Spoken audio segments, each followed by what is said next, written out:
কিন্তু চারপাশে বিয়ের ধুম সেই নভেম্বর থেকেই শুরু হয়ে গেল। আমার বাড়ি তো এর ব্যতিক্রম না। অনেক খোঁজাখুঁজির পর আমার জন্য একটা মেয়ে পছন্দ হলো তাদের। সরি। ঠিক আছে, সমস্যা নেই। আর সেই মেয়েটাকে দেখতেই আমার চট্টগ্রাম আসা।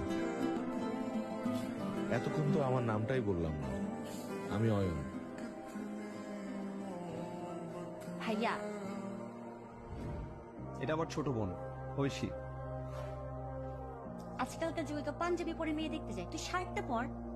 আর শোন, তোর চোখে কিন্তু আজকে চশমাটা রাখবি না, চশমা ছাড়াই তোকে বেশি কিউট লাগে। তাড়াতাড়ি কর।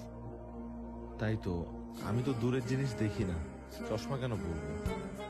ভাইয়া, তোমার ক্ষুধা লাগছে না? কিছু খায় নাও। মনের জন্য অপেক্ষা করতে যান।